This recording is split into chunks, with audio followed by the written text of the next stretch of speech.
Rajeev sir, ഗൗതമും നിധിയും പുറത്തെത്തിയിട്ടുണ്ട്. അവരിപ്പോ ഇങ്ങോട്ടെത്തും. വരട്ടെ. കാര്യങ്ങൾ നമുക്ക് പ്ലാൻ ചെയ്തതുപോലെ തന്നെ കൈകാര്യം ചെയ്യാന്നേ. എങ്കിൽ പിന്നെ നമ്മുടെ ഡ്രാമ കുറച്ച് അഡ്വാൻസ് ആയിട്ട് ആരംഭിച്ചാലോ? പ്രണവ് റെഡിയല്ലേ? ഞാൻ റെഡി ആന്റി. നിങ്ങൾ എന്താ ധരിച്ചു വെച്ചിരിക്കുന്നത്? ഒരു പ്രോജക്റ്റിന് എക്സ്റ്റൻഷൻ വന്നാൽ ആദ്യത്തെ പ്രോജക്റ്റിന് പങ്കെടുത്ത കമ്പനികളെ ഒന്ന് അറിയിക്കുക പോലും ചെയ്യാതെ, പുതിയ ടെൻഡർ വിളിക്കാതെ നിങ്ങൾക്ക് ഇഷ്ടപ്പെട്ടവർക്ക് കൊടുക്കാന്നാണോ നിങ്ങൾ വിചാരിച്ചു വെച്ചിരിക്കുന്നത്? അതെ, ഇതിനൊക്കെ ഇവിടെ ചില നിയമങ്ങളുണ്ട് സാർ. ഒരു പ്രൈവറ്റ് കമ്പനിയാണെന്ന് കരുതി എന്ത് ചെയ്യാൻ നിങ്ങളൊക്കെ ധരിക്കരുത്. ഞങ്ങളുടെ അസോസിയേഷന് വിരുദ്ധമായിട്ടാണ് നിങ്ങൾ കാര്യങ്ങൾ ചെയ്തുകൊണ്ടിരിക്കുന്നത്. പ്രശ്നമൊന്നുമില്ല. പ്രശ്നമൊന്നുമില്ലെന്ന് നിങ്ങൾ പറഞ്ഞാൽ മതിയോ? പ്ലീസ് മാഡം, ഞാൻ പറയുന്നൊന്ന് മനസ്സിലാക്കണം. ഞാൻ ഈ കമ്പനിയുടെ GM മാത്രമാണ്.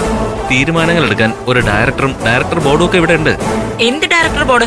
50 കോടി മാത്രം വാല്യൂ ഉണ്ടായിരുന്ന ഒരു പ്രോജക്റ്റ് 500 കോടിയിലേക്ക് മാറ്റുമ്പോ ഒരു ടെൻഡറും വിളിക്കണ്ടെന്ന് നിങ്ങളുടെ ഡയറക്ടർ ബോർഡ് അങ്ങ് തീരുമാനിച്ചാൽ മതിയോ? ഈശ്വരമംഗലം ഗ്രൂപ്പ് ഓഫ് കമ്പനീസിന് എംവാക് പ്രൊജക്ട് വിട്ടുകൊടുക്കാനുള്ള നിങ്ങളുടെ ഈ തീരുമാനം നടപ്പിലാക്കാൻ പറ്റത്തില്ല. അതിന് ഞങ്ങൾ പൂർണ്ണമായിട്ട് എതിർക്കും. ഇനിയിപ്പം ഈശ്വരമംഗലം ഗ്രൂപ്പ് ഓഫ് കമ്പനീസിന്റെ ക്രെഡിബിലിറ്റിയെ കുറിച്ച് നിങ്ങൾ അന്വേഷിച്ചായിരുന്നോ മിസ്റ്റർ? ഈശ്വരമംഗലം ഗ്രൂപ്പിന്റെ യഥാർത്ഥ അവകാശി ഈ നിൽക്കുന്ന പ്രണവാണ്. നിങ്ങൾ എഗ്രിമെന്റ് സൈൻ ചെയ്യാൻ പോകുന്നത് ആരുമായിട്ടാ? ഈ ഗൗതം ഈശ്വരമംഗലം ഗ്രൂപ്പിന്റെ ആരാ?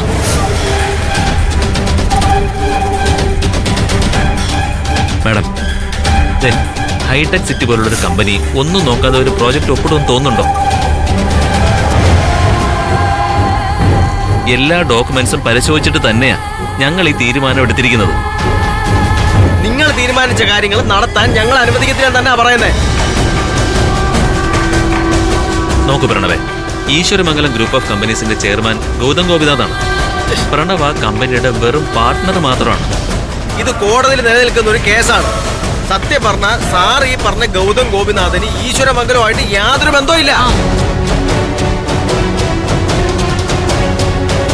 വേണമെങ്കിൽ കുറച്ചുകൂടെ വ്യക്തമായിട്ട് കാര്യങ്ങൾ പറഞ്ഞു തരാം. എന്റെ അച്ഛനും അമ്മയ്ക്കും പറഞ്ഞ മകൻ പോലും അല്ല അയാൾ.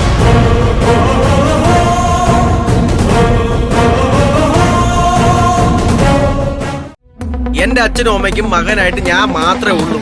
അതുകൊണ്ട് തന്നെ ഈശ്വരമംഗലം കുടുംബത്തിന്റെ എല്ലാ ബിസിനസ്സുകളുടെ അവകാശം ഞാൻ മാത്രമാണ്. ഓക്കെ സമ്മതിക്കാൻ ഞാൻ.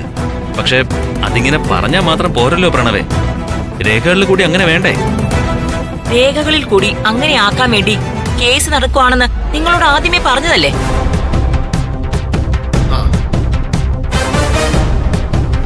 അധികാര തർക്കത്തിൽ ഒരു കേസിൽ പെട്ടിരിക്കുന്ന കമ്പനിക്ക് തന്നെ കോൺട്രാക്ട് കൊടുക്കണമെന്ന് നിങ്ങൾക്ക് ഇത്ര നിർബന്ധം എന്താ? തൽക്കാലം കമ്പനിയുടെ തീരുമാനത്തിൽ ഒരു മാറ്റവും വരുത്താൻ പറ്റില്ല. ഗൗതം തന്നെ എഗ്രിമെന്റിൽ സൈൻ ചെയ്യും. അത് ഞാൻ അനുവദിച്ചിട്ട് വേണ്ടേ? നീ എന്തിനാടാ പ്രണവേ ഇങ്ങനെ വാശി കാണിക്കുന്നേ? എന്തായാലും ഈ പ്രോജക്റ്റുകൾ മുഴുവൻ നിനക്കുള്ളത് തന്നെയല്ലേ?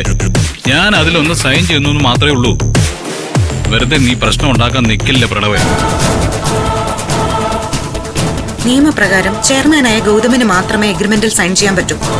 അതുകൊണ്ട് ഗൗതം സൈൻ ചെയ്യുന്നു. അങ്ങനെ കരുതിയാൽ മതി പ്രണവേദിന്. എന്റെ അച്ഛനെ പറഞ്ഞു പറ്റിച്ച് സർവ്വത് എഴുതി വാങ്ങിച്ച് സ്വന്തം പേരിലാക്കി വെച്ചിട്ട് ചെയർമാൻ ആയതുകൊണ്ട് ഒപ്പിട്ടെന്നുള്ള നെകളിപ്പൊന്ന് ഇങ്ങോട്ട് എടുക്കണ്ട കേട്ടോ.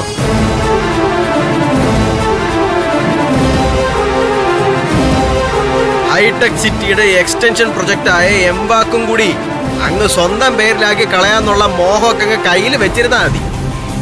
അത് ഇവിടെ നടക്കത്തില്ല. ഭാര്യയും ഭർത്താവും വന്ന വഴിക്ക് തിരിച്ചു പോകാൻ നോക്ക്.